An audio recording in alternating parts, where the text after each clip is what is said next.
जो डीपीआर पहले यूक्रेन का हिस्सा था वो अब रशिया का है। ऐसा क्यों हुआ, इसकी कहानी बहुत ही खास है। यूक्रेन सीक्रेट सर्विस की एक भूल ने आखिर क्यों डीपीआर को यूक्रेन से छीन लिया। आइए मनीष झा की एक और एक्सक्लूसिव रिपोर्ट आपको दिखाते हैं जिसमें यह कहानी आपको समझ आएगी। रूस और यूक्रेन के बीच बीते 8 महीने से जारी जंग को पूरी तरह से समझने के लिए आपको डोनेट्स्क के इस खास जगह पर मैं लेकर आया हूं, जहां पर आप देखेंगे कि आखिरकार डीपीआर ने क्यों ये फैसला किया कि अब किसी भी हालत में वो यूक्रेन का हिस्सा नहीं रहने वाला है। तो ये कहानी शुरू होती है 31 अगस्त 2018 को, जब डीपीआर के तत्कालीन प्रधानमंत्री अलेक्जेंडर जखरचेनको यहाँ पर आए थे। और ये जो जगह आप देख रहे हैं, यहाँ पर रेस्टोरेंट होता था और यहीं पर वो खाना खाने आए थे।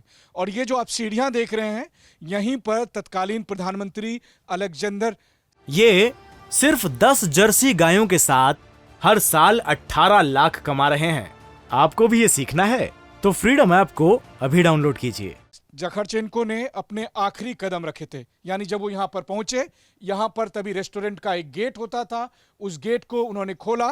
हम टीवी 9 भारतवर्ष पर आपको वो वीडियो भी दिखाएंगे जिसमें 31 अगस्त 2018 को अलेक्जेंडर आते हैं, वो गेट खोलते हैं। गेट खोलकर वो जैसे ही अंदर जाते हैं, यहीं रेस्टोरेंट के छत पर बम रखा हुआ था, वो ब्लास्ट होता है और उसमें अलेक्जेंडर के चिथरे चिथरे उड़ जाते हैं और इस तरह से उनकी जान चली जाती है। और इसी शहादत ने डीपीआर के लोगों को यह फैसला करने पर मजबूर किया कि अब और नहीं। और इसके बाद से डीपीआर और डीपीआर के लोगों ने अपने कदम पीछे नहीं रखे। जाहिर है ये डीपीआर के लिए, डोनेट्स्क के लिए एक बड़ी घटना थी, क्योंकि उन्होंने अपने एक लोकप्रिय नेता को यूक्रेन सीक्रेट सर्विस के हमले में खो दिया था। लोग बेहद भावुक थे, लोग बहुत ही ज़्यादा गुस्से में थे और उसके बाद जो हुआ वो तो इतिहास का हिस्सा बन गया। इस वक्त आपको हम दिखाना चाह रहे हैं, देखिए ये उनकी फ़ोटो है अलेक्जेंडर जखरचेनको की। और इस जगह को अब एक मेमोरियल के तौर पर डीपीआर के लोग मानते हैं। ये उनके लिए किसी धर्मस्थल से कम नहीं है। और इसके बाद जो अभी वर्तमान में डीपीआर के हेड हैं डेनिस पुस्लिन, वो फिर उन्होंने पद संभाला और उसके बाद से डीपीआर लगातार यूक्रेन से बगावत को उसने जारी रखी। और फिर डीपीआर के लोगों ने फैसला किया कि अब हमें यूक्रेन का हिस्सा नहीं बल्कि रूस का हिस्सा बनना है। और इस वजह से फिर आगे की जो लड़ाई हुई उसमें आखिरकार जनमत संग्रह के बाद अब ये रूस का हिस्सा बन गया है।